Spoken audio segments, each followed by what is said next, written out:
আজকে তোমাদের সাথে আরও একটা চপের রেসিপি শেয়ার করব। আগের দিনের রুই বা কাতলা মাছ দিয়ে যে ফিশ চপের রেসিপিটা শেয়ার করেছিলাম সেটাতে তোমরা অনেক ভালোবাসা দিয়েছো, তার জন্য অনেক ধন্যবাদ। যারা এখনো পর্যন্ত দেখোনি তাদের জন্য আমি প্লে বাটনে দিয়ে দেবো লিঙ্কটা, তোমরা চাইলে দেখে নিতে পারো। আজকে যে চপের রেসিপিটা শেয়ার করব সেটা হলো ডিমের চপের রেসিপি। ডিমের চপ আমরা প্রত্যেকেই খেতে ভালোবাসি। আমি ভাবলাম যে দোকানে কিনে খাওয়ার থেকে আমরা বাড়িতেই যদি এটা বানানো শিখে যাই তাহলে একবার বানিয়ে ফ্রিজারে স্টোর করে রাখতে পারবো অন্ততপক্ষে 4 থেকে 5 দিন। তারপর যখন ইচ্ছে করবে বার করে ভেজে খেয়ে নেওয়া যাবে। এটা সুবিধাও হবে, আর এটা বাড়িতে বানালে এর স্বাদও কিন্তু অনেক বেশি হয়, কারণ বাড়িতে অনেক যত্ন নিয়ে বানানো হয় অবভিয়াসলি। তাই চলো ঝটপট রেসিপিটা দেখে নিই। প্রথমেই দেখতে পেলে যে পেঁয়াজ কুচিয়ে রেখেছিলাম সেটা ভেজে নেওয়ার পর আমি ভেজে নিয়েছিলাম আদা, রসুন আর লঙ্কা থেতো করা। সেটা ভালো করে ভেজে নেওয়ার পর এর মধ্যে মশলাগুলো অ্যাড করছি। কী মশলা আমি অ্যাড করছি সেটা আমি স্ক্রিনে মেনশন করে দেবো, তোমরা একটু দেখে নিও। মশলাগুলোকে ভালো করে একটু লো ফ্লেমে কষিয়ে নিতে হবে। হাই ফ্লেমে কষলে কিন্তু মশলা পুড়ে যাওয়ার সম্ভাবনা থাকে। আর একটু অ্যাড করে দিলাম কাশ্মীরি লঙ্কার গুঁড়ো আর হলুদ। তারপর আবার ভালো করে সমস্ত কিছু মিশিয়ে বেশ খানিকক্ষণ ধরে কষিয়ে নিলাম, যতক্ষণ পর্যন্ত না মশলার কাঁচা গন্ধটা চলে যায়। তারপর এর মধ্যে দিয়ে দেব আগের থেকে সেদ্ধ করে রাখা আলু। আমি আলুটা সেদ্ধ করে এরকমভাবে এটাকে গ্রেট করে রেখেছিলাম যাতে আলুর মধ্যে কোনো লাম্পস না থাকে, তাহলে সেটা মেশানোর সময় সুবিধা হয়। তারপর ভালো করে আমি আলুটাকে মশলার সাথে মিশিয়ে নেব। দেখো এখানে খুব ভালো করে মেশানো হয়ে গেছে। এরপর এর মধ্যে আরও কিছু জিনিস অ্যাড করব। তার মধ্যে প্রথম হচ্ছে ধনেপাতা কুচি। বেশ পরিমাণ মতো ধনেপাতা কুচি অ্যাড করতে হবে, আর দিতে হবে ভাজা মশলার গুঁড়ো। নর্মাল যেরকম জিরে, ধনে, মৌরি, এলাচ, দারচিনি, লবঙ্গ, শুকনো লঙ্কা দিয়ে ভাজা মশলা রেডি করে রেখেছিলাম, সেই ভাজা মশলার গুঁড়োটা অ্যাড করলাম। আর তারপর দিয়ে দিলাম এখানে 2 চামচের মতো চাট মশলা। চাট মশলাটা দিলে কিন্তু এই চপের ফ্লেভারটা খুব ভালো আসে, টেস্টটাও বেশ সুন্দর হয়। তাই চাট মশলাটা স্কিপ করো না, এটা অবশ্যই দেবে।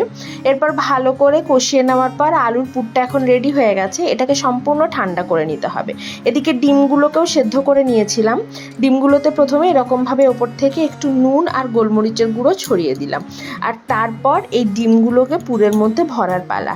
সেটাও দেখে নাও যে আমি কিভাবে সেটা ভরছি। হাতটাকে একটু জলে ভিজিয়ে নিয়েছি প্রথমে, তারপর এরকমভাবে একটা পরিমাণে পুর নিয়ে হাতের তালুর মধ্যে ওটাকে এরকম করে চেপে চেপে একটু ফ্ল্যাট করে নিতে হবে।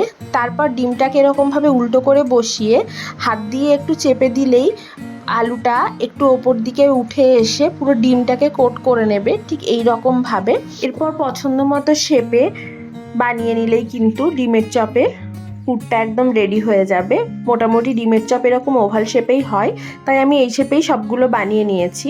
এরপর এগুলোকে বিস্কুটের গুঁড়োতে কোট করার পালা। তার জন্য প্রথমেই আমি নিয়ে নিয়েছি 1 বাটি ময়দা। ময়দার জায়গায় কিন্তু কর্নফ্লাওয়ারও দেওয়া যায়। আর তার সাথে নিয়ে নিয়েছি সামান্য একটু নুন আর গোলমরিচের গুঁড়ো। শুকনো উপকরণগুলো মিশিয়ে নেওয়ার পর এর মধ্যে জল দিয়ে ভালো করে একটা পাতলা ব্যাটার তৈরি করে নেব। ব্যাটারটা একদমই ঘন হবে না, আবার একদম পাতলাও হবে না, একটা মিডিয়াম থিকনেসের ব্যাটার তৈরি হবে। এই ব্যাটারটা তৈরি হয়ে যাওয়ার পর এটাকে সরিয়ে রেখে আমি বিস্কুটের গুঁড়োর মধ্যেও নুন আর গোলমরিচের গুঁড়ো মিশিয়ে নেব।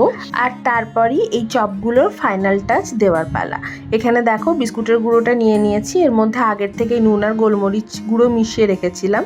এরপর একটা একটা করে চপ এরকম নিয়ে প্রথমে ময়দার গোলায় ডুবিয়ে তারপর বিস্কুটের গুঁড়োতে এটাকে প্রথম কোট করতে হবে।